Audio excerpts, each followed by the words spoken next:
नमस्ते बच्चों। तो पिछले क्लास में हम लोग प्रॉपर्टी 7 कर रहे थे, नहीं,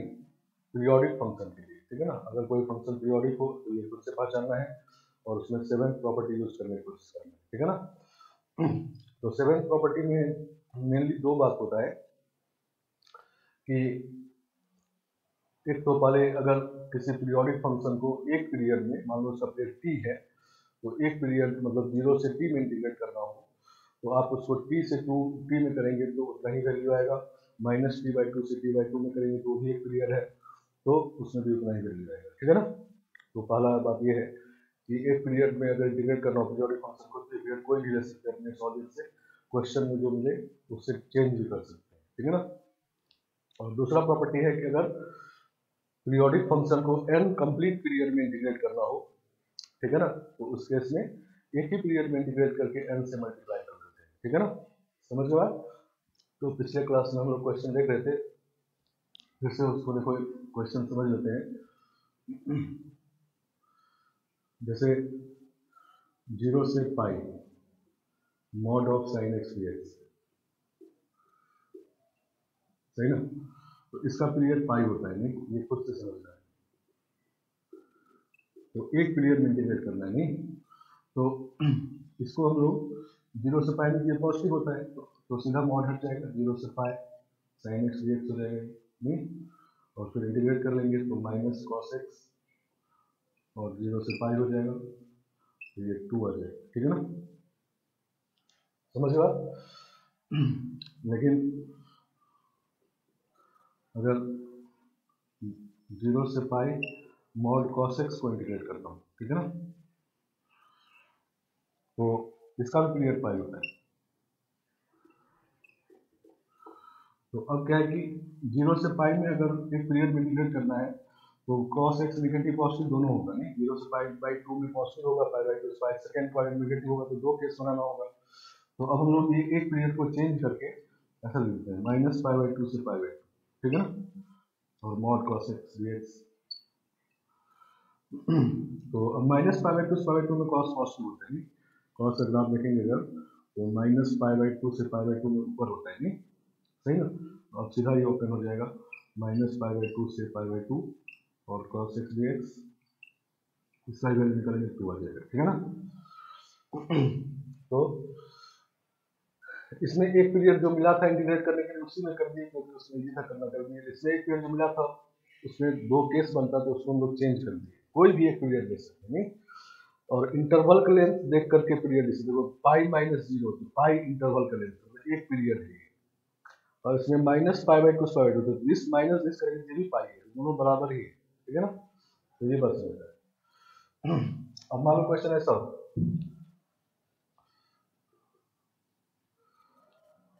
if 0 से a plus b mod cos x dx equal to 9 and 0 से a से b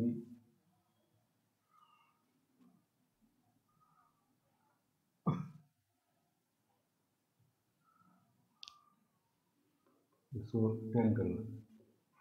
और mod sine x dx equal to 8, सही ना। समझ गया। Then find a and b।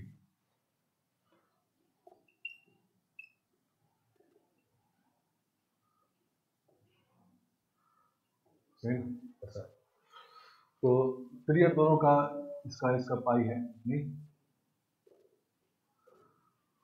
और एक पीरियड का इंटीग्रेशन 2 होता है, नहीं, सही ना।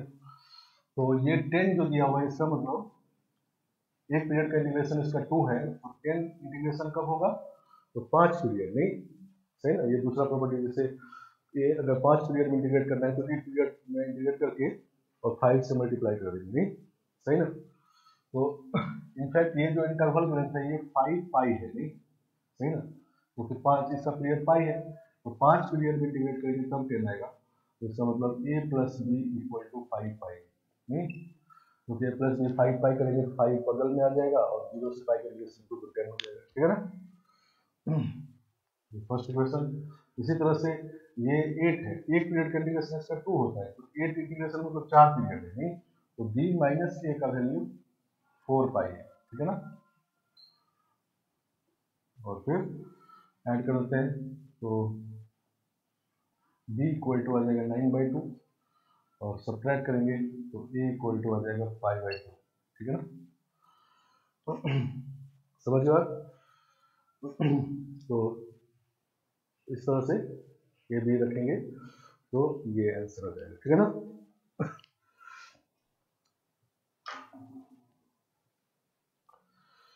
तो और देखते हैं कुछ क्वेश्चन। तो ये दो बात समझ गए पीरियोडिक फंक्शन रखने से कि एक पीरियड में जब इंटीग्रेट करना हो तो अपने समझ से पीरियड को भी ले सकते हैं, और n पीरियड में अगर इंटीग्रेट करना हो तो एक पीरियड में इंटीग्रेट करके n से मल्टीप्लाई कर दें, ठीक है ना। n इंटीजर होना चाहिए, कंप्लीट पीरियड होना चाहिए।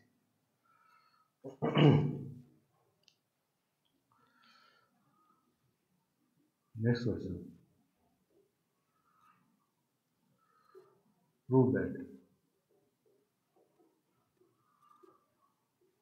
0 से n pi plus alpha mod sine x dx equal to 2n plus 1 minus cos alpha, जहाँ पर n इंटीजर है और अल्फा 0 से पाई है।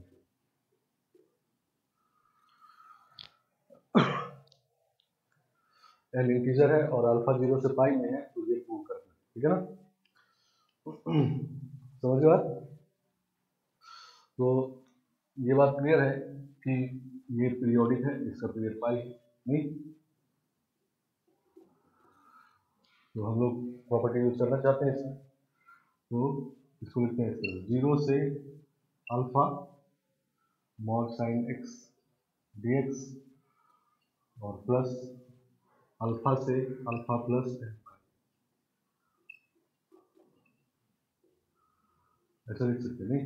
ये आई है तो आई को ऐसे लिख, ठीक है ना। ऐसा क्यों लिख रहे हैं, क्योंकि देखो अभी जो ये दिस माइनस दिस करेंगे तो आएगा अल्फा प्लस n पाई, नहीं तो वो कंप्लीट पीरियड नहीं है, ठीक है ना, क्योंकि अल्फा 0 से पाई ओपन में है तो कंप्लीट पीरियड अभी नहीं है। तो जब तक कंप्लीट पीरियड नहीं होगा तब तक ऐसा नहीं कर सकते कि इसको बाहर निकल के 0 से पाई कर देंगे, ऐसा नहीं कर सकते, ठीक है ना।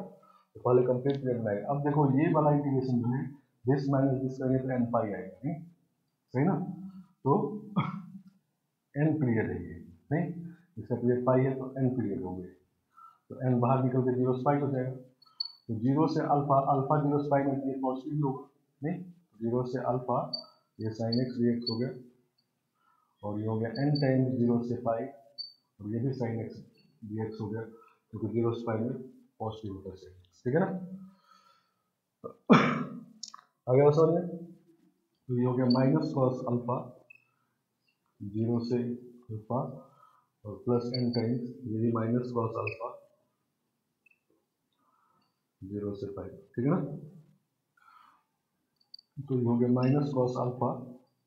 -1 प्लस 1 हो जाएगा, 0 रखेंगे प्लस 1 और ये 2 हो जाएगा 2n, तो ये जाएगा 2n plus 1 minus cos alpha, ठीक है ना। तो वही प्रूव करना था 2n plus 1 minus cos alpha. आगे बात समझ में। तो इसमें अभी जो था वो 0 से n p नहीं था, पीरियड पाई है तो 0 से n पाई खाली होता तब तो n मारा जाता, लेकिन ये लगा हुआ है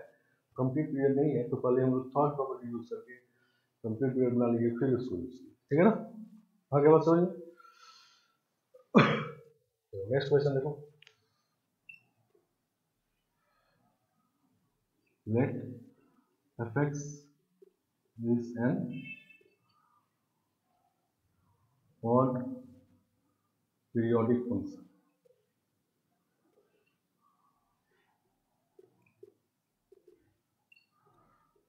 with period equal to 2, then find 0 से 2 fx dx।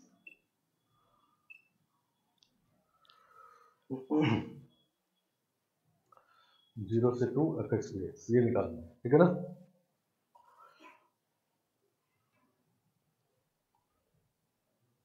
एफ एक्स जो है वो ऑड फंक्शन है, मतलब क्या है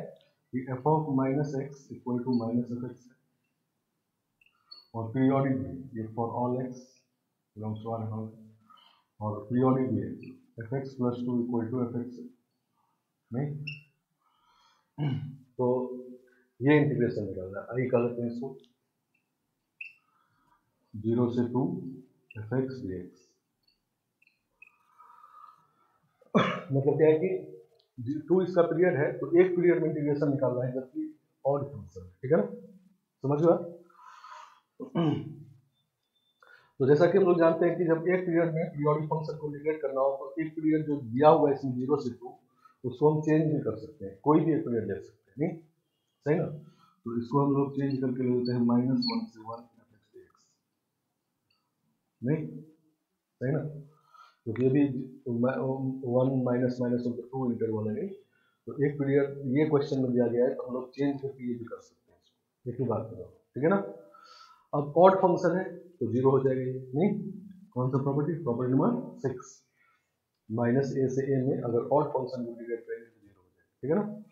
तो आई इक्वल टू 0, समझ में। तो ये बात अब ध्यान रखना है कि अगर कोई फंक्शन ऑड पीरियोडिक फंक्शन है तो उसका एक पीरियड में इंटीग्रेशन 0 होता है, ठीक है ना, समझ में। और यहीं पर अगर इवन होता तो ये कितना हो जाता, 2 टाइम्स 0 से 1, ठीक है ना। नहीं, इवन फंक्शन अगर होता तो मतलब 2 टाइम्स 0 से 1 एफ एक्स डी एक्स। तो ये आपका आधा पीरियड में इंटीग्रेट करके 2 से मल्टीप्लाई करती है, नहीं सही ना, समझ में। तो अगर फंक्शन को एक पीरियड में इंटीग्रेट करना हो तो आप आधे पीरियड में इंटीग्रेट करके 2 से मल्टीप्लाई कर दीजिए, ऐसा हमेशा नहीं कर सकते, ऐसा जब इवन फंक्शन हो तो कर सकते हैं, ठीक है ना, समझ में। तो इवन फंक्शन में आप जब आधे पीरियड में भी इंटीग्रेशन पता है तो आप एक पीरियड, 2 पीरियड, ढाई पीरियड, ये सब में निकाल सकते हो, ठीक है ना, समझ गए बात। और ऑड पीरियड में तो एक पीरियड का इंटीग्रेशन 0 होता है, ठीक है ना, समझ। और इन जनरल अगर इवन ऑड फंक्शन एक जनरल जो बात है वो कंप्लीट पीरियड होना चाहिए।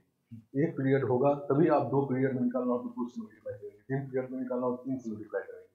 ढाई पीरियड में निकालना हो तो ढाई से मल्टीप्लाई नहीं करेंगे उससे।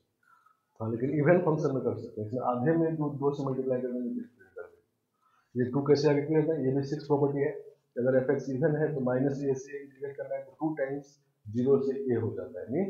6 वाला प्रॉपर्टी। क्लियर बात। तो ये बेसिक मतलब ये समझने इसको ध्यान रखना है, क्वेश्चन डायरेक्ट यूज भी करना है, समझ में।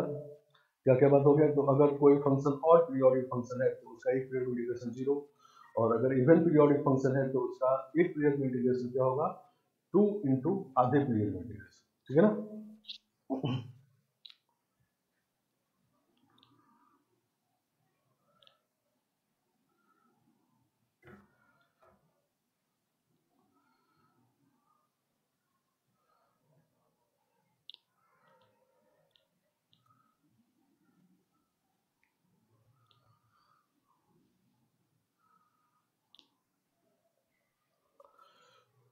नेक्स्ट क्वेश्चन, नेक्स्ट क्वेश्चन ये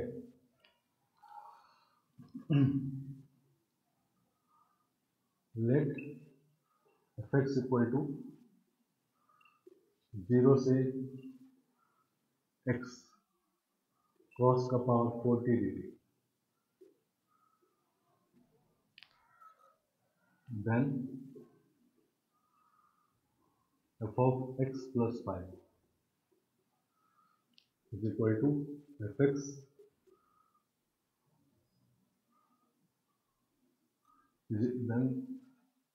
देन ऑप्शन दे देते हैं, ठीक है ना। fx plus 5 equal to fx b f of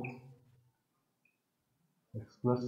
5 equal to fx plus f5 c fx plus 5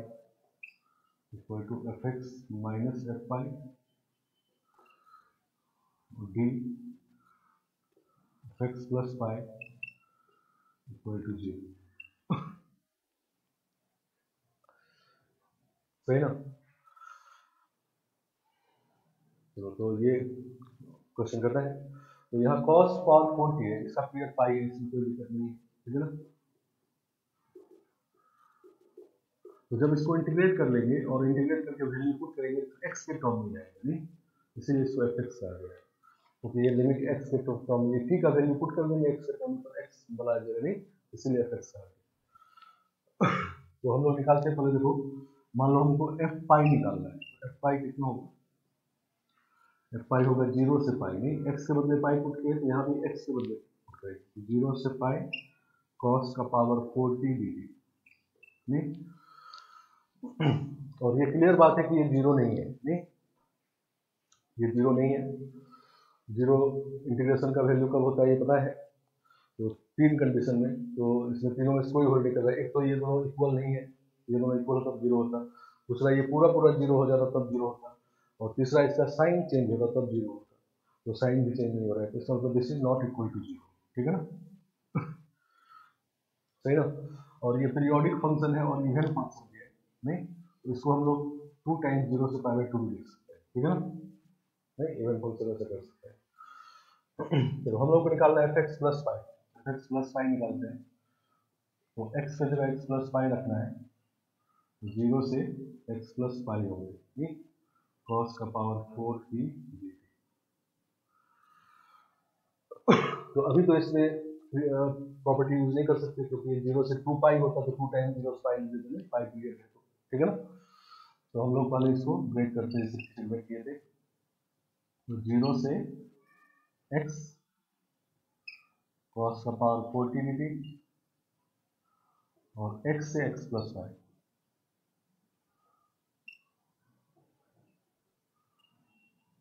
नहीं। तो ये तो आपका gx हो गया, जो वहाँ है वही वाला है, gx हो गया, और प्लस ये दिस माइनस दिस करेंगे तो पाई आ जाएगा, नहीं, एक पीरियड में इंटीग्रेशन है, ठीक है ना। ये इसका पीरियड पाई है, तो एक पीरियड का इंटीग्रेशन है, तो इसको हम लोग 0 से पाई cos का पावर 4t dt भी लिख सकते हैं, ठीक है ना, ठीक है। क्योंकि ये पता है हम लोगों को कि अगर पीरियोडिक फंक्शन को एक पीरियड में इंटीग्रेट करना हो, क्वेश्चन में कोई और पीरियड दिया तो इसको चेंज कर सकते हैं, ठीक है ना। तो ये आपका जी पाई है, नहीं, एफ पाई, ये एफ एक्स है, और ये वाला ये चीज है, तो एफ पाई, नहीं, तो ये हो गया एफ एक्स प्लस एफ पाई, एफ एक्स प्लस पाई, ठीक है ना। तो ये वाला आंसर आ गया। अगर एफ पाई 0 होता, अगर ऑड फंक्शन मान लो ये होता, तो एक पीरियड में इंटीग्रेशन 0 होता, नहीं, क्योंकि इसका पीरियड पाई है, और ऑड फंक्शन होता तो एक पीरियड 0 होता, तो जी पाई एफ पाई 0 हो जाता, तब ये भी आंसर सही होता, ये भी सही होता, ये भी एफ पाई 0 है, तो सब एक ही बात है, नहीं। लेकिन यहाँ पर ये 0 नहीं है, क्लियर है, तो इसका मतलब एक ही ऑप्शन सही है, ये बात, ठीक है ना। हर बात समझ में। ये 0 क्यों नहीं है, ये पहले हम लोग को पता है, नहीं। तो f x plus pi equal to f x plus f pi हो गया, नहीं। F x plus pi equal to f x आता तो इसका पीरियड पाई भी हो जाता, नहीं, एफ एक्स पीरियड पाई होता, लेकिन अगर ये कभी 0 नहीं है, तो इसका मतलब इसका पीरियड अभी पाई हम लोग नहीं कर सकते, नहीं, सही ना, क्योंकि F x plus T F x होता तब एफ एक्स पीरियडिक होता, ठीक है ना। क्लियर बात। तो इस तरह से दो ही प्रॉपर्टी है, उसको ध्यान से यूज करना है, और कुछ बात को रेडीमेड रखना है, क्वेश्चन जो बताया इवन फंक्शन वाला और फंक्शन वाला, ठीक है ना। तो देखो एक और क्वेश्चन करते हैं।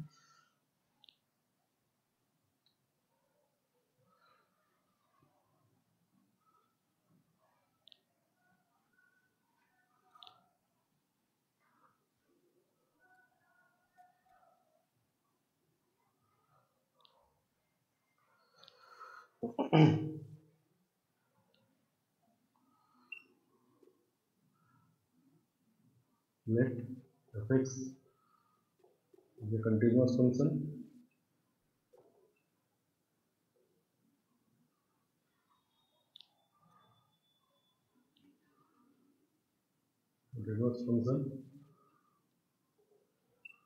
such that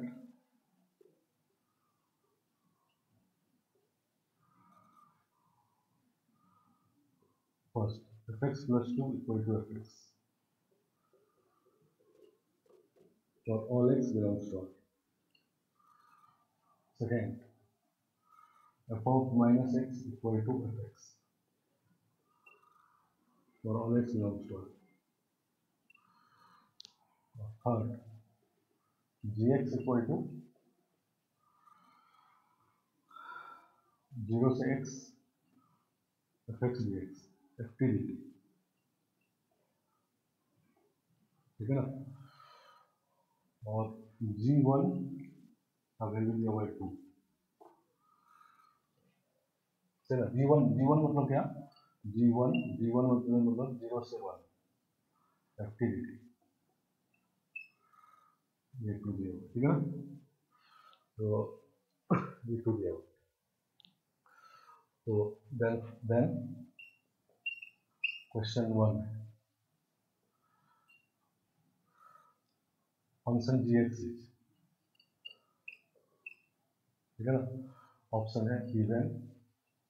बी ऑप्शन है ऑड, सी ऑप्शन है neither even nor odd, D option है नन, ठीक है ना।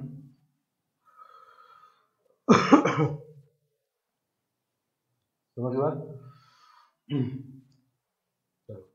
तो एफ एक्स कंटिन्यूअस फंक्शन है और एफ एक्स ये तीन कंडीशन सेटिस्फाई कर रहा है। तीन कंडीशन में पहला कंडीशन है f x plus 2 is equal to f x. इसका मतलब क्या हुआ कि एफ एक्स पीरियोडिक फंक्शन है जिसका पीरियड 2 है, नहीं सही ना। और दूसरा कंडीशन है कि f of minus x equal to f x, इसका मतलब एफ एक्स इवन फंक्शन भी है। तो दोनों मिला क्या होगा, एफ एक्स इवन फंक्शन और पीरियोडिक फंक्शन है और 2 पीरियड है इसका। और एक दूसरा फंक्शन जी एक्स को इस तरह से लिखा गया है 0 से x F T D T, समझ गए बात। और g1 दिया हुआ है 2, इसका मतलब एफ एक्स का आधे पीरियड में इंटीग्रेशन दिया हुआ है 2, ठीक है ना, इतना बात दिया हुआ है। तो पहला क्वेश्चन पूछा गया है कि gx कैसा होगा। fx के बारे में पता है इवन होगा, लेकिन पूछा गया gx कैसा होगा, इवन और नाइदर इवन नॉर ऑड और none of this, neither even nor odd, ठीक है ना। समझ गए बात। तो इवन और पता करने के लिए जैसे हम लोग जानते हैं कि अगर g ऑफ माइनस एक्स निकाले और gx के इक्वल आ गया तो इवन आ गया, माइनस gx के इक्वल आ गया तो ऑड आ गया, दोनों में से कोई नहीं है तो नाइदर इवन नॉर ऑड होगी, तो निकालते हैं g ऑफ माइनस एक्स। तो g ऑफ माइनस एक्स निकालेंगे तो x के बदले माइनस एक्स रखें यहाँ पर, तो यहाँ पर माइनस एक्स रखें, नहीं तो जैसे 0 से minus x F T D T. आगे बात समझ में। अब हम लोगों को gx के फॉर्म में सोचना है, इसको देखना है कि gx के इक्वल आए कि नहीं। gx हमारा ऐसा है, मतलब लिमिट को x बनाना होगा, नहीं तब gx के फॉर्म लिखेगा। तो इसमें t को माइनस जेड पुट करेंगे, put t equal to minus z, तो dt equal to minus d z, नहीं तो t इक्वल टू 0 तो z इक्वल टू 0, और t equal to minus x रखेंगे, t का वैल्यू माइनस एक्स रखेंगे तो z इक्वल टू एक्स रखेंगे, ठीक है ना, सही ना। तो g ऑफ माइनस एक्स आएगा आपका 0 से x F of minus Z और dt का वैल्यू माइनस डी जेड, ठीक है ना। तो एफ एक्स आपका इवन फंक्शन है, नहीं तो F of minus z f z हो जाएगा, ठीक है ना। ये हो गया माइनस ऑफ 0 से x F Z D Z को एफ टी डी टी भी लिख सकते हैं, फर्स्ट प्रॉपर्टी हमारा है, नहीं क्लियर है। समझ गए। एफ एक्स के बारे में इवन पता है, f of minus x equal to f of minus z f z हो गया, तो ये हो गया एफ जेड डी जेड। तो पहला प्रॉपर्टी है कि वेरिएबल को आप चेंज कर सकते हैं, एफ टी डी टी भी लिख सकते हैं। तो देखो ये फिर से जी एक्स आ गया, नहीं तो माइनस जी एक्स हो, तो g of minus x equal to minus g x आ गया, नहीं इसका मतलब जी एक्स ही जाओ, सही ना। तो जी एक्स फंक्शन और है, समझ गया। अब इसी में दूसरा क्वेश्चन देखते हैं, ये पैसेज टाइप क्वेश्चन है, ये तो सब बात दिया हुआ है और पहला क्वेश्चन हम लोग सॉल्व किए। दूसरा क्वेश्चन है find value of g5,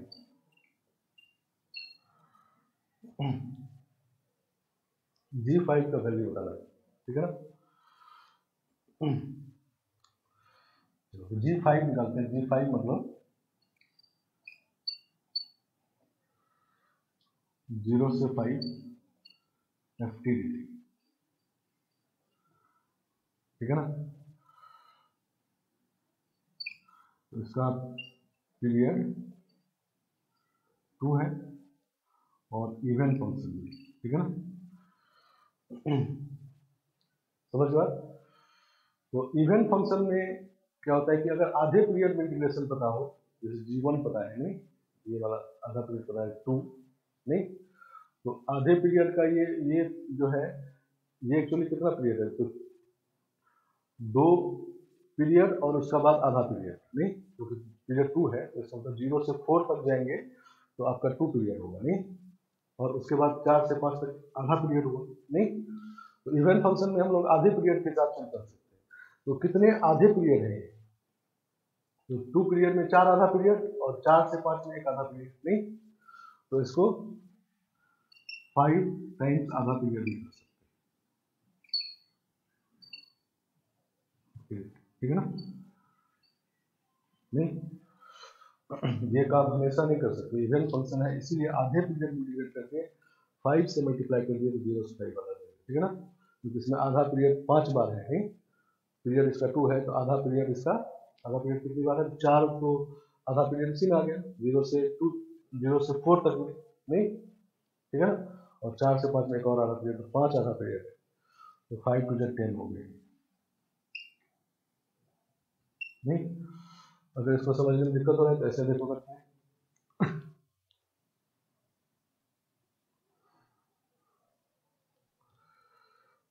G5 निकालना हमको, तो G5 0 से 5 FTDT, इसको लिख सकते हैं 0 से 1 FTDT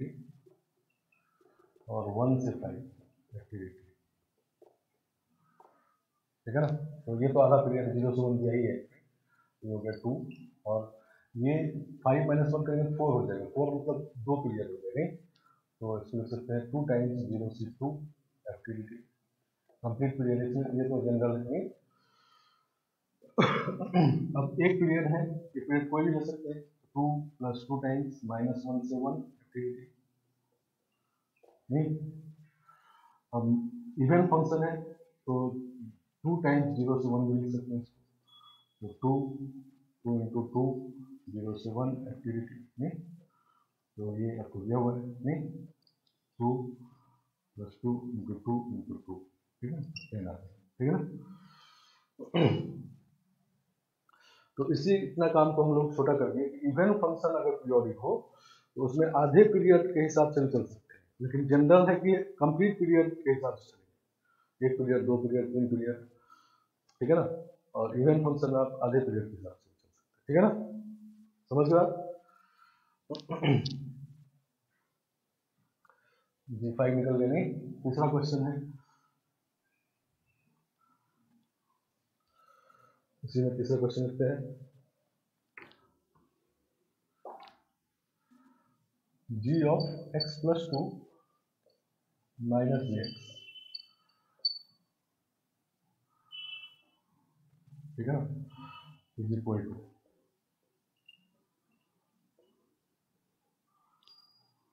ठीक है ना।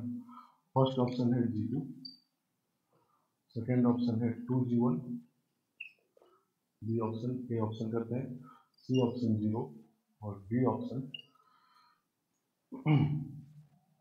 G1, समझ गया। तो gx + 2 - gx निकालना, पहले gx को दिया ही है नहीं, तो gx आपका दिया हुआ है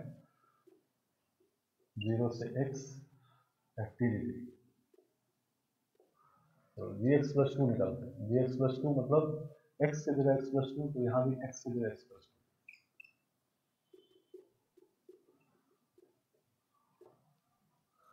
सही ना। अब ये 2 पीरियड है इसका नहीं, इसको लिख सकते हैं हम लोग 0 से x FTDT और x से x + 2 FTDT, तो ये तो जी एक्स हो गया, नहीं ये आपको जी एक्स दिया हुआ है, और ये एक पीरियड है, नहीं x plus to minus x zero से टू हो जाएगा, इसको जीरो से टू लिख सकते हैं, और फिर है ना, तो ये G2 भी लिख सकते हैं इसमें, G2 लिखेंगे, G2 जीरो से टू हो जाएंगे, और इवन फंक्शन है एफ एक्स, तो टू टाइम्स जीरो से वन भी लिख सकते हैं, g x plus two times zero से वन सर्टिलिटी, नहीं तो ये आपका G1 भी हो गया, नहीं सही ना, तो इसका मतलब जी एक्स प्लस टू को हम लोग लिख सकते हैं g x plus ji to, नहीं जी एक्स प्लस जी टू है, जी एक्स प्लस जी टू, और जी x plus to ji one, नहीं ये आपका जी वन, नहीं देखो जी वन नहीं है, ठीक है ना, तो जी x plus to ji one, तो जी x plus to minus g x का है, जी x plus to minus g x करेंगे तो आएगा जी टू या टू जी वन, ठीक है, यही सही है, ठीक है ना, अगर जी वन जीरो हो जाएगा तब जाके ये भी हो सकता है, ये भी हो सकता है, ठीक है, सही ना, लेकिन ऐसा है नहीं, क्योंकि इवन पीरियोडिक फंक्शन का एक पीरियड में इंटीग्रेशन टू टाइम्स आधे पीरियड में, आधा पीरियड में जीरो होगा कि नहीं ये नहीं कर सकते, ठीक है ना, हो भी सकता है नहीं भी हो सकता है, ठीक है ना, समझ गया। तो सबसे पहली बात की मतलब देखो, ये जो इंटीग्रेशन है ये टी में इंटीग्रेट करके टी का वैल्यू जब एक्स के टर्म में पुट करेंगे तो जी एक्स का फंक्शन आएगा, नहीं एक्स वन, तो एक्स में अगर कुछ चेंज करते हैं तो यहाँ पर चेंज करेंगे, इसमें चेंज नहीं करेंगे, जहाँ जहाँ एक्स है वहाँ चेंज करेंगे, अगर यहाँ पर भी एक्स होता, मान लो यहाँ पर एक्स होता तो वहाँ भी चेंज करते हैं, और फिर ये बात है इवन पीरियोडिक फंक्शन अगर है तो उसमें आधे पीरियड में इंटीग्रेट करके भी एक पीरियड का निकाल सकते हैं, डेढ़ पीरियड का भी निकाल सकते हैं, लेकिन इन जनरल पीरियोडिक फंक्शन में अगर आप एक पीरियड का इंटीग्रेशन आपको दिया हुआ है तो उसको टू टाइम्स आधा नहीं कर सकते, ठीक है ना, इवन नहीं कर सकते, और ऑड फंक्शन अगर पीरियोडिक है तो उसका एक पीरियड इंटीग्रेशन जीरो होता है, ठीक है ना, समझ के बाद, तो ये पीरियोडिक फंक्शन वाला प्रॉपर्टी था, ठीक है ना, तो सेवेंथ प्रॉपर्टी, तो जैसा हम लोग बात कर रहे थे कि सिक्स प्रॉपर्टी के बाद जो होता है वो प्रॉपर्टीज स्पेशल काम के लिए होता है, तो सेवेंथ प्रॉपर्टी जो पीरियोडिक फंक्शन के लिए है, लेकिन पीरियोडिक वर्ड कभी कभी क्वेश्चन में नहीं लिखा होगा, कभी कभी लिखा भी हो सकता है, तो वहां पर आपको खुद से समझना है ये सब पीरियोडिक है, साइन एक्स कॉस एक्स ये सब है पीरियोडिक है, ठीक है ना, और ये समझ के फिर इनको यूज करना है, ठीक है ना, आए बात समझ में, तो हम लोग अब नेक्स्ट प्रॉपर्टी पे चलते हैं, एट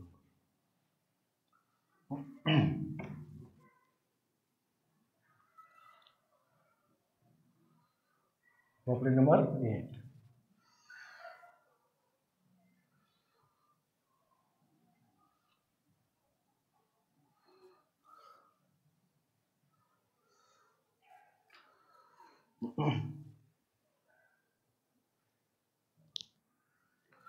तो प्रॉपर्टी 8, प्रॉपर्टी 8 पहले समझते हैं कि किस काम के लिए होता है और उसके बाद फिर देखते हैं प्रॉपर्टी 8। कभी कभी क्या होता है कि जो डेफिनेट इंटीग्रेशन होता है वो एक्स का फंक्शन होता है, नहीं जैसे अभी क्वेश्चन ये था कि जीरो से एक्स और एफ टी डी टी, ठीक है ना, ये जी एक्स दिया हुआ है, ठीक है ना, तो ये एक्स का फंक्शन है, नहीं समझ हुआ, तो और हम लोगों को क्वेश्चन होता है कि जी डैश निकालना, तो इसको डिफ्रेंशिएट करना, ठीक है ना, जी एक्स को डिफ्रेंशिएट करना, जी एक्स निकालना नहीं डिफ्रेंशिएट करना, जी डैश एक्स निकालना, सही ना, तो एक तरीका तो ये है कि पहले इसको इंटीग्रेट कर ले, फंक्शन आपको दिया रहेगा, इसको इंटीग्रेट कर ले, इंटीग्रेट करने के बाद जो आया उसको फिर डिफ्रेंशिएट करे, नहीं सही ना, और दूसरा तरीका ये है कि इंटीग्रेट करे ही नहीं, जब डिफ्रेंशिएशन कुछ आ गया तो सीधा इसको डिफ्रेंशिएट कर दे, ठीक है ना, समझ गया, तो डिफरेंट इंटीग्रेशन को बिना इंटीग्रेट किए डिफ्रेंशिएट करना हो, ठीक है ना, तो उसके लिए प्रॉपर्टी 8 है, समझ गए, 8 प्रॉपर्टी का यूज, 8 प्रॉपर्टी का यूज क्या है कि कोई कभी कभी कोई फंक्शन इंटीग्रेशन के फॉर्म में होता है और हमको एक्चुअली उसको डिफ्रेंशिएट करना होता है, नहीं अलग अलग कारण से, कभी कभी कहा जाए कि जी टू निकालिए, जी टू निकालिए, और कभी कभी नहीं भी कहा जाएगा, मतलब जैसे मान लो मैक्सिमम मिनिमम निकालना तो उसको डिफ्रेंशिएट करना होता है, नहीं तो तो डिफ्रेंशिएट करने के लिए जब भी कहा जाए डायरेक्टली और इनडायरेक्टली इंटीग्रेशन को डिफ्रेंशिएट करने के लिए कहा जाए, तो हमारे पास दो ऑप्शन होता है, या तो इंटीग्रेट पहले कर ले और फिर इसको डिफ्रेंशिएट करें, नहीं सही ना, पहले इंटीग्रेट करके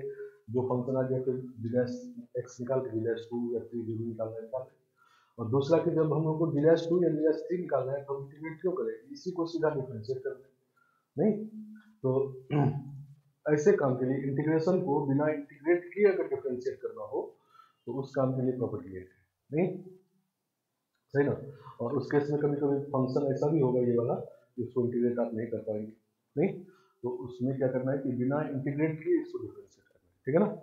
तो इस प्रॉपर्टी का नाम होता है Newton Leibniz rule, Newton Leibniz rule, सही ना, न्यूटन लीबनिज रूल, समझ के बाद न्यूटन लीबनिज रूल करते हैं इसको, और इस प्रॉपर्टी को क्या यूज करते हैं, तो डिफरेंट इंटीग्रेशन को बिना इंटीग्रेट किए डिफरेंशिएट करना, ठीक है ना। तो इस प्रॉपर्टी को यूज करने के लिए आपको एक बात का ये बात पता चलना चाहिए कि कोई डिफरेंट इंटीग्रेशन का जब वैल्यू निकालेंगे तो वो किसके टर्म में आएगा, नहीं जैसे मान लो हम लोग इंटीग्रेट करते हैं 0 से पाई और x square minus 3x plus 2 dx, तो इसको इंटीग्रेट करेंगे तो कांस्टेंट आएगा, नहीं सही ना, क्योंकि x के रिस्पेक्ट डिफरेंशिएट करेंगे और ये x का वैल्यू पुट कर देंगे तो x तो उड़ जाएगा, नहीं कांस्टेंट आएगा, नहीं तो कांस्टेंट आएगा तो इसको आप fx x का फंक्शन निकाल सकते हैं, t का फंक्शन निकाल सकते हैं, तो कांस्टेंट फंक्शन ये फंक्शन है और उसको किसी वेरिएबल का फंक्शन आप कर सकते हैं, ठीक है ना।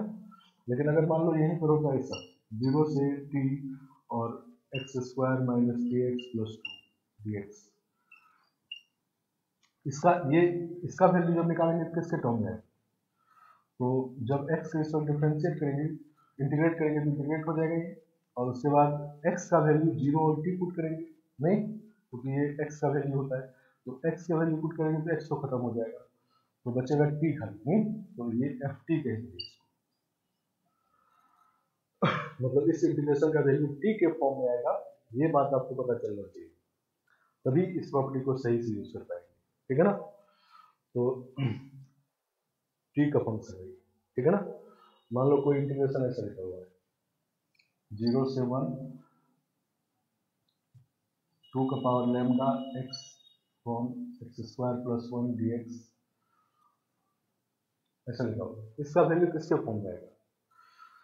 तो dx है तो ये x का वैल्यू है, नहीं तो लैम्डा इसमें कांस्टेंट है, इसको बाहर निकालेंगे इंटीग्रेट करेंगे किसके टर्म में वैल्यू आएगा, लैम्डा के टर्म, नहीं x तो खत्म हो जाएगा क्योंकि x का वैल्यू पुट करेंगे x का, इसको f लैम्डा समझना है, समझ के बाद तो कोई इंटीग्रेशन डेफिनेट इंटीग्रेशन का वैल्यू इसका फंक्शन होगा, उसका वैल्यू किस वेरिएबल के टर्म में आएगा फाइनली, ये बात आपको आइडिया होना चाहिए, ठीक है ना। इस प्रॉपर्टी यूज करने के लिए कभी कभी क्वेश्चन में दिया रहेगा कि ft है, ये f लैम्डा है, नहीं इसको कोई भी दे सकते हैं, fx है या fy है fz है, तो कांस्टेंट फंक्शन वो सबका फंक्शन होता है, ठीक है ना। तो ये बात को समझना है, नहीं क्योंकि हम लोग डेफिनेट इंटीग्रेशन जब स्टार्ट किए थे तो ये सब बात बेसिक बात बताई थी कि ये जो लिमिट में होता है ये किसका वैल्यू होता है, जिस फंक्शन को इंटीग्रेट कर रहे होते हैं, ठीक है ना, x का फंक्शन को इंटीग्रेट करते x का वैल्यू, तो जब इसको इंटीग्रेट कर देंगे x का वैल्यू पुट कर देंगे तो x तो उड़ जाएगा, बचेगा सिर्फ लैम्डा, f लैम्डा होता है, ठीक है ना, समझ गए आप। तो इसमें एक्चुअली दो वेरिएबल होता है, तो कंफ्यूजन ये होता है कि इसमें दो वेरिएबल है, एक वेरिएबल है इंटीग्रेशन वाला वेरिएबल, ठीक है ना, सही ना, जिसके रिस्पेक्ट में इंटीग्रेट हो रहा है, और दूसरा वेरिएबल है जब इंटीग्रेट होने के बाद जिसके फॉर्म में आएगी, नहीं वो लैम्डा है इस केस में t है, नहीं इसी तरह से मान लो ऐसा लिखते हैं 0 से x और अभी था cos का पावर 4t प्लस sin का पावर 4t dt, ठीक है ना, इसका वैल्यू किसके फॉर्म में आएगा, तो x के फॉर्म में, fx dx, fx dx। तो इसमें दो वेरिएबल है और दोनों को डिस्टिंग्विश करना है, हमेशा एकदम कंफ्यूजन नहीं होना चाहिए, नहीं तो तब ये प्रॉपर्टी यूज नहीं कर पाएंगे। ये प्रॉपर्टी यूज करने का दो ही कंडीशन है, इसके क्वेश्चन बहुत आते हैं, ठीक है ना, बहुत इंपॉर्टेंट प्रॉपर्टी है मेंस एडवांस के लिए। लेकिन आप का क्वेश्चन इसमें गलत होता है या सॉल्व नहीं होता है, इसका दो कारण होता है, ठीक है ना। एक तो पहला तो प्रॉपर्टी याद होना चाहिए, जो प्रॉपर्टी लिखेंगे अभी वो पता होना चाहिए, और दूसरा कि एकदम क्लियर होना चाहिए, ठीक है ना, क्लियर होना चाहिए ये बात। दो वेरिएबल है तो कौन वेरिएबल कौन सा है, तो इसमें टी वेरिएबल जो है उसके रिस्पेक्ट इंटीग्रेशन है, ठीक है ना, और इंटीग्रेट होने के बाद जब ये वैल्यू आएगा वो एक्स वेरिएबल के फॉर्म में आएगा, नहीं वो एफ एक्स, ठीक है ना। तो एक है इंटीग्रेशन वाला वेरिएबल और दूसरा है इंटीग्रेट होने के बाद जिस वेरिएबल के फॉर्म में आएगा फंक्शन, उसका फंक्शन होगा वो, ठीक है ना, समझ गए आप। तो इस प्रॉपर्टी के लिए ये पहले कंफ्यूजन हटा लेना है, नहीं, और उसके बाद देखो प्रॉपर्टी देखते हैं। प्रॉपर्टी इसमें दो प्रॉपर्टी है। फर्स्ट प्रॉपर्टी है कि if fx equal to capital Fx equal to g1x से g2x ft dt, ठीक है ना, क्लियर है। ये t के रिस्पेक्ट में इंटीग्रेट होगा, इंटीग्रेट होने के बाद t का वैल्यू है ये दोनों पुट कर देंगे, तो x का फंक्शन पुट करेंगे, t का वैल्यू तो x का फंक्शन आएगा। इसमें ये कह दिया गया x फंक्शन, कभी कभी नहीं कहा जाएगा तो आपको खुद समझना होगा कि x का फंक्शन, ठीक है ना। Then f dash x equal to, तो जैसा बात कर रहे थे कि जब हम लोगों को f dash x निकालना है तो एक तरीका तो ये कि इसको इंटीग्रेट करें, इंटीग्रेट करके जो फंक्शन आ गया उसको डिफरेंशिएट करें। तो दो का इंटीग्रेट भी करना होगा, डिफरेंशिएट भी करना होगा, और कभी कभी ये इंटीग्रेट होगा भी नहीं, तो इस केस में हम लोग बिना इंटीग्रेट किए इसको डिफरेंशिएट करें, ठीक है ना, उसी के लिए प्रॉपर्टी है। तो पहले क्या करते हैं कि एफ ओ टी का वैल्यू है ये नहीं, तो टी का वैल्यू पहले अपर लिमिट पुट करते हैं g2x और g2 डैश x, समझ में, माइनस एफ ओ फिर टी का वैल्यू लोअर लिमिट पुट करते हैं, ये लोअर टी का वैल्यू टी की जगह पुट करें, F of g1x into g1 dash x, तो ये आपका इंटीग्रेशन हो गया, ठीक है ना, डिफरेंशिएशन हो गया डैश x, ठीक है ना। तो क्या किया गया, पहले टी के बदले अपर लिमिट पुट करके अपर लिमिट को डिफरेंशिएट किया गया, फिर टी के बदले लोअर लिमिट पुट करके लोअर लिमिट को डिफरेंशिएट किया गया, ठीक है ना, और बीच में माइनस नहीं। कैसे ये आ गया देखो, तो मान लेते हैं लेट कि एफ टी डी टी का इंटीग्रेशन जो है वो आपका जी टी, ठीक है ना, बस ठीक है ना। तो जब हम लोग कैपिटल एफ लिखेंगे तो इसका इंटीग्रेशन हो गया जी टी डी टी, नहीं सही ना, तो ये हो गया जी टी प्लस सी, और इसको लिमिट पुट करेंगे g1x से g2x, नहीं, मतलब हम लोग इसका इंटीग्रेट नहीं कर रहे हैं, इंटीग्रेशन मान लिए कि जी जी टी, ठीक है ना, तो डिफरेंट इंटीग्रेशन नहीं करते हैं, पहले इसको इंटीग्रेट कर लिए और फिर लिमिट पुट किए, नहीं सही ना, फिर इसको ऐसे लिख देंगे g of g2x minus g of g1x, ऐसे लिखते हैं, नहीं। अब एफ डैश एक्स निकालेंगे, एफ डैश एक्स निकालेंगे तो क्या होगा, इसको डिफरेंशिएट करते हैं, तो जी dash of g2x into g2 dash x minus g dash of g1x g1 dash x, नहीं। तो जब एफ टी का इंटीग्रेशन जी टी है तो जी टी का डिफरेंशिएशन एफ टी होगा, नहीं, मतलब जी डैश टी जो होगा वो कितना होगा एफ टी, नहीं, तो जी डैश जी टू एक्स जो होगा वो कितना होगा F of ji two X, नहीं, जी के बदले जी टू एक्स रख दो तो यहाँ पर f of ji two x हो जाएगा, ठीक है ना, जी टू डैश एक्स और माइनस ये होगा F of g one x G1 dash x, ठीक है ना। तो यही यहाँ पर लिखा गया है, नहीं? तो हम लोग इसका इंटीग्रेशन मान लिए, जैसे डिफरेंशिएट करते हैं, इंटीग्रेशन करके और इनपुट कर दिए, फिर डिफरेंशिएट किए, तो फिर डिफरेंशिएशन का वैल्यू वापस पुट कर दिए, नहीं? यही वाला चीज आ गया, नहीं? तो अब इसी का आपको डायरेक्ट कर देना है, ये सब नहीं करना है, ठीक है ना, समझ गया। तो डिफरेंट इंटीग्रेशन को बिना इंटीग्रेट किए अगर डिफरेंशिएट करना है तो क्या करेंगे, पहले जिसके रिस्पेक्ट में यहाँ इंटीग्रेट हो रहा है उसी का वैल्यू यही होगा, तो पहले अपर लिमिट पुट करना है उस वेरिएबल का वैल्यू, और अपर लिमिट को डिफरेंशिएट करना है, माइनस फिर लोअर लिमिट पुट करना है, फिर लोअर लिमिट को डिफरेंशिएट करना है, ठीक है ना। ये प्रॉपर्टी नंबर 1। प्रॉपर्टी नंबर 2 जो है,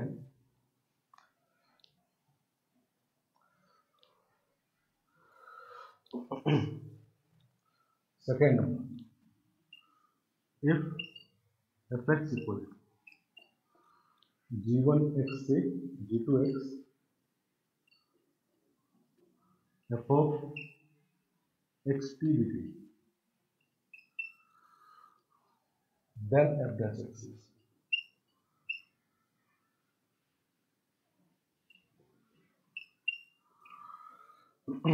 अब देखो इसमें अंतर क्या है, इसमें क्या है कि ये इंटीग्रेशन x का फंक्शन है, नहीं? कोई दिक्कत नहीं है इसमें, तो x का फंक्शन है, तो जिसका फंक्शन है वो वेरिएबल इंटीग्रेशन के अंदर मौजूद नहीं है, नहीं? तो फर्स्ट रूल है, और जब वही वेरिएबल इंटीग्रेशन के अंदर भी आ जाए, जिसका ये फंक्शन आया है x का, वो x का फंक्शन है, x वाला बात अंदर भी हो, इंटीग्रेट अभी भी t के रिस्पेक्ट में नहीं हो रहा, जैसा यहाँ पर है, नहीं? ये दो वेरिएबल है, दोनों में एकदम डिस्टिंग्विश होना चाहिए, ठीक है ना, दोनों में कोई कंफ्यूजन नहीं होना चाहिए, इंटीग्रेट अभी भी t के रिस्पेक्ट में, लेकिन जिसका ये फंक्शन आएगा वो अंदर भी मौजूद है, नहीं? और उसमें ऐसा बात नहीं है, तो जब अंदर ही मौजूद हो सेकेंड रूल यूज करें, जब अंदर मौजूद नहीं हो तो फर्स्ट रूल करें, ठीक है ना। जिसमें क्या करते हैं देखो, तो पहले तो हम लोग इतना काम करते ही, ठीक है ना, मतलब t का ये किसका वैल्यू है, तो t के रिस्पेक्ट में इंटीग्रेट कर रहे हैं, तो t का वैल्यू है, t का वैल्यू भी इसको पुट करेंगे, f of x G2x t के बदले पुट किए हैं, और G2 डैश x, मतलब यही वाला काम कर रहे हैं, minus f x G1x G1 dash x, नहीं? अब इसको अगर x के बदले पुट किया तो फिर गलत हो गया, नहीं? ठीक है ना, तो ये t का वैल्यू है, क्यों t का वैल्यू है, क्योंकि t के फंक्शन को इंटीग्रेट कर रहे हैं, dt है t के फंक्शन को इंटीग्रेट कर रहे हैं, तो t का वैल्यू है, तो t के बदले ही इसको पुट करना है, और फिर इससे ज्यादा भी काम करते हैं, प्लस क्या करते हैं, G1x से G2x, और इंटीग्रेशन के अंदर भी x के रिस्पेक्ट डिफरेंशिएट करेंगे, जिसके रिस्पेक्ट में इधर डिफरेंशिएट किया है x के रिस्पेक्ट में, उसके अंदर रिस्पेक्ट में यहाँ भी करेंगे, ddx of f x t, ठीक है, समझ हुआ। ये डिफरेंशिएशन t के रिस्पेक्ट नहीं होना है, ये डिफरेंशिएशन x के रिस्पेक्ट होना है, जिसके रिस्पेक्ट इधर कर रहा है, और डिफरेंशिएट करके फिर इंटीग्रेट करना है t के रिस्पेक्ट, ठीक है ना। तो चूंकि इस वाले प्रॉपर्टी में अंदर x का फंक्शन नहीं था, तो उसको डिफरेंशिएट करने से जीरो आ गया, ये वाला टर्म इसमें जीरो आ गया, क्यों जीरो आ गया, क्योंकि x का फंक्शन इसमें नहीं था, x के रिस्पेक्ट कांस्टेंट है, तो जब x के रिस्पेक्ट डिफरेंशिएट करके जीरो आ गया, तो ये पार्ट इसमें नहीं है और ये पार्ट इसमें आ गया, तो मतलब क्या है कि ये जनरल प्रॉपर्टी है, ठीक है ना, इसी का सबसेट है, समझ गए आप। तो फर्स्ट सेकेंड प्रॉपर्टी में अंतर समझ आए। तो फर्स्ट प्रॉपर्टी क्या है कि जिस फंक्शन डिफरेंट इंटीग्रेशन जिस वेरिएबल का फंक्शन है वो वेरिएबल अगर इंटीग्रेशन के अंदर मौजूद नहीं है तो फर्स्ट रूल लगाएंगे, और मौजूद है तो सेकेंड रूल लगाएंगे, ठीक है ना, सही ना। और लिमिट में जो वैल्यू होता है वो किसका होता है, तो जिसके रिस्पेक्ट में आप इंटीग्रेट कर रहे हो, ठीक है ना, तो ये दोनों t का वैल्यू है, t के बदले ही इसको हमेशा पुट करेंगे, ठीक है ना, और जिसका फंक्शन ही आएगा वो वेरिएबल अंदर नहीं है तो फर्स्ट रूल, और वो वेरिएबल अंदर है तो सेकेंड रूल, ठीक है ना, सही ना। तो ये दोनों यूज करना है, नहीं मतलब अगर डिफरेंट इंटीग्रेशन डिफरेंशिएट करना है तो पहले हम लोग ये देखेंगे कि ये किसका फंक्शन है। कभी कभी ये दिया रहेगा एक्स फंक्शन है तो देखेंगे कि एक्स इसके अंदर है या नहीं, अगर नहीं है तो फर्स्ट रूल, अगर है तो सेकंड रूल, कर देंगे नहीं। अब बात ये होता है कि डिफ्रेंसिएशन कब करते हैं, नहीं, ठीक है ना। तो ये प्रॉपर्टी कब यूज करेंगे, तो एक तो सीधा क्वेश्चन होगा कि मान लो ये एफ एक्स दिया हुआ है, एफ डैश टू निकालना है, एफ डैश थ्री निकालना है, या एफ डैश एक्स निकालना है, तो इसका मतलब सीधा सीधा कहा जाएगा डिफरेंशियल, नहीं डिफरेंशियल क्वेश्चन कभी कभी सीधा सीधा कहा जाता है कि डिफरेंशिएट करिए, नहीं, और कभी कभी डिफरेंशिएट करने के लिए नहीं कहा जाता सीधा सा, लेकिन मतलब होता है क्वेश्चन का डिफरेंशिएट करना, ठीक है ना। जैसे मान लो लिमिट का क्वेश्चन है, एलएच रूल लगाना है, डिफरेंशिएट करना है, क्वेश्चन लिमिट का है, लेकिन एलएच रूल लगाना है तो डिफरेंशिएट करना है, नहीं, एप्लीकेशन ऑफ डेरिवेटिव का लो, या मैक्सिमम मिनिमा निकालना है मैक्सिमम मिनिमा, करते हैं डिफरेंशिएट, या मोनोटोनोसिटी निकालना हो तो निकालना मोनोटोनोसिटी है, लेकिन करते हैं डिफरेंशिएट, नहीं, सही ना। तो या तो डायरेक्ट डिफरेंशिएट करने के लिए कहा जाएगा, या इनडायरेक्टली कहा जाएगा, नहीं कुछ और कहा जाएगा लेकिन करना होगा डिफरेंशिएट, नहीं। तो हम लोग इसमें इन सब टाइप क्वेश्चन करेंगे, ठीक है ना, समझ गया। तो पहला क्वेश्चन करेंगे हम लोग जो इसमें सीधा सीधा कहा गया है डिफरेंशिएट करने के लिए, ठीक है ना, समझ गया। तो देखो क्वेश्चन लिखते हैं, if f x equal to x से x cube sine t upon 1 plus cos square t dt, then find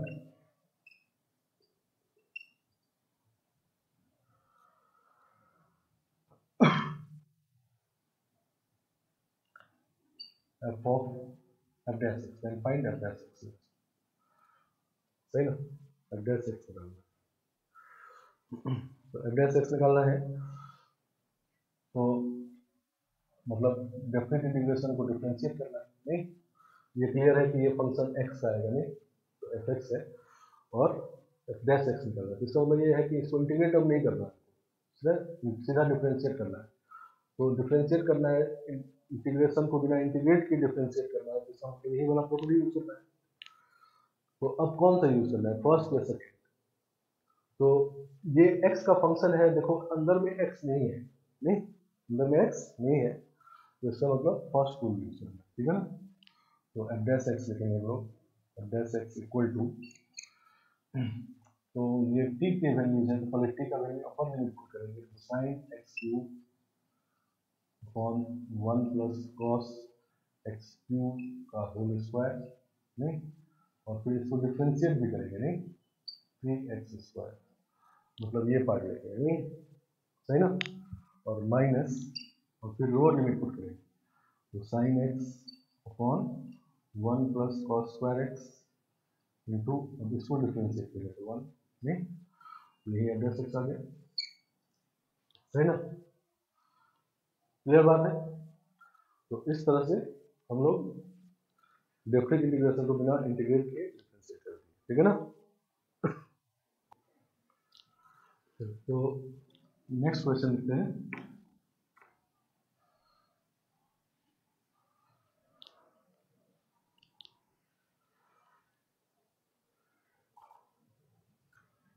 next question, let f x equal to e का power gx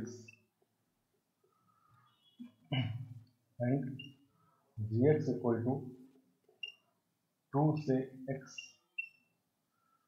3 by 1 plus t का power 4 dt,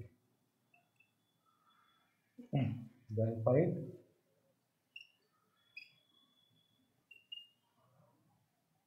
f dash 2, सही ना, f dash 2 निकालना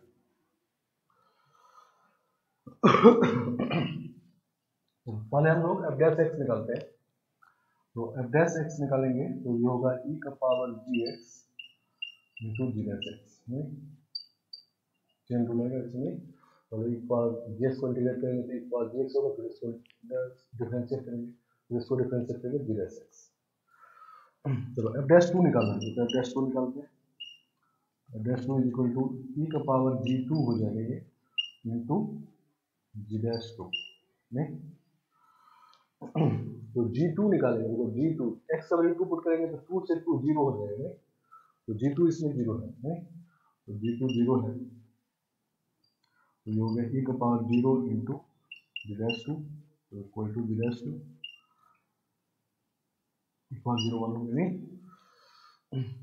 अब हम लोग को g-2 निकालना है, मतलब gx को डिफरेंशिएट करना है, ठीक है ना, और फिर 2 पुट करना है x से वैल्यू, मतलब gx जो है वो डिफरेंट इंटीग्रेशन है, ठीक है ना, तो इंटीग्रेशन को डिफरेंशिएट करना है, ठीक है ना, तो ये वाला प्रॉपर्टी यूज करेंगे। अब कौन सा करेंगे, फर्स्ट या सेकेंड, तो x का फंक्शन है और x अंदर नहीं है, इसका मतलब फर्स्ट वाला यूज करेंगे, नहीं तो निकालते हैं, तो g-x, तो g-x पहले t का वैल्यू अपर लिमिट पुट करेंगे क्योंकि ये t का वैल्यू है, तो 2 अपॉन x अपॉन t का वैल्यू x पुट करेंगे, 1 प्लस x पावर 4 इंटू 1, इसको डिफरेंशिएट कर दिए, और माइनस अब t का वैल्यू 2 पुट करेंगे, तो 2 अपॉन 1 प्लस 2 पावर 4, और फिर 2 को डिफरेंशिएट करेंगे 0 आ जाएगा, तो जब कांस्टेंट वाला लिमिट हो तो 0 आ जाएगा, ठीक है ना, सही, तो इसको लिखने की जरूरत नहीं, 0 हो गई, तो ये g-x हो गया, तो g-2 निकालेंगे अगर आप, तो ये होगा 2 अपॉन 1 प्लस 16, 2 का पावर 4 16 होता है, 2 अपॉन 70, ठीक है ना, तो ये हो गया 2 अपॉन 70, ठीक है, क्लियर बात है। तो इस तरह से हम लोग इंटीग्रेशन को, डिफरेंट इंटीग्रेशन को बिना इंटीग्रेट किए डिफरेंशिएट कर देते हैं, ठीक है ना, समझ गया। तो इन दोनों क्वेश्चन में फर्स्ट प्रॉपर्टी यूज हुआ है, ठीक है ना। अब देखो next question,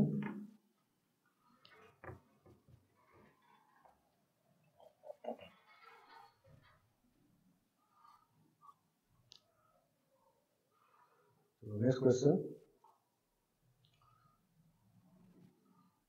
let fx equal to, let fx equal to cos x minus 0 से x minus t 50 degree,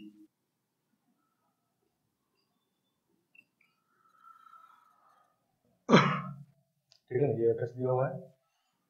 then find value of f double dash pi by 3 plus f pi by 3,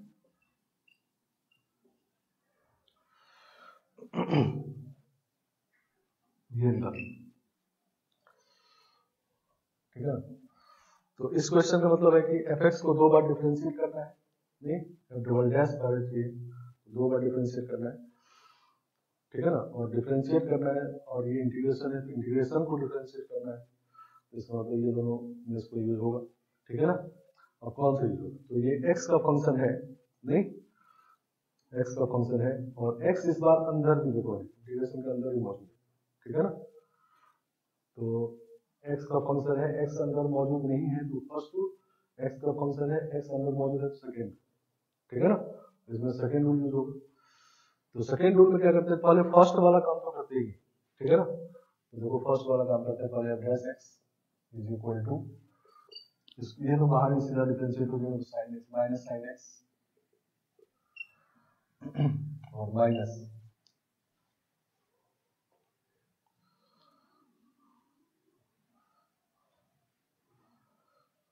minus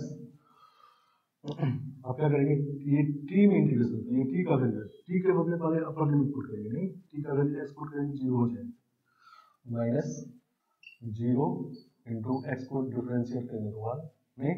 और फिर 0 put करेंगे, और फिर 0 को differentiate करेंगे 0 ही आएगा, तो माइनस 0, ये हो गया, नहीं सही ना, तो ये हम लोग यहाँ तक किए हैं, ठीक है ना, सही ना। अब ये वाला काम करना है, तो ये वाला काम क्या है, तो माइनस 0 से x, और अंदर में किसके रिस्पेक्ट डिफरेंशिएट करना है, x के रिस्पेक्ट में, जिसका फंक्शन है इधर, जिसके रिस्पेक्ट में इधर डिफरेंशिएट किया है, इधर भी x के रिस्पेक्ट में, तो अंदर भी x के रिस्पेक्ट में, t के रिस्पेक्ट नहीं करना है, तो x के रिस्पेक्ट डिफरेंशिएट करेंगे तो ये 1, नहीं 1 हो गया, ये तो 0 हो गया, नहीं तो 1 into F T, 1 into F T degree, समझ गया, तो इसको थोड़ा सिंप्लीफाई करोगे साइन एक्स वो सब तो जीरो ही हो गया नहीं, और माइनस 0 से x ft। अभी एक बार डिफरेंशिएट हुआ, अब दूसरी बार डिफरेंशिएट करना है क्योंकि डबल डैश निकालना है नहीं, तो फिर से ये इंटीग्रेशन बचा हुआ है, इसको डिफरेंशिएट करना है, तो इस बार फर्स्ट रूल यूज होगा नहीं, क्योंकि अब अंदर में x मौजूद नहीं है, ठीक है ना। तो f double dash x is equal to minus cos x हो जाएगा नहीं, सीधा डिफरेंशिएट हो गया,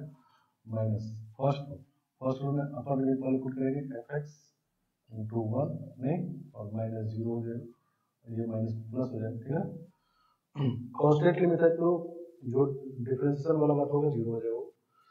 तो इसको इधर ले आते हैं, तो f double dash x plus fx equal to minus cos x, इसको पाई बाई 3 पुट कर देते हैं नहीं, f double dash pi by 3 plus f pi by 3, तो पाई बाई 3 पुट करेंगे तो 1/2 हो जाएगा, तो माइनस 1/2, ठीक है ना। समझ गए बात। तो ये फर्स्ट रूल सेकंड रूल का एप्लीकेशन है, और इन सारे क्वेश्चन में आपको डिफरेंशिएट करने के लिए कहा गया नहीं, ठीक है ना। तो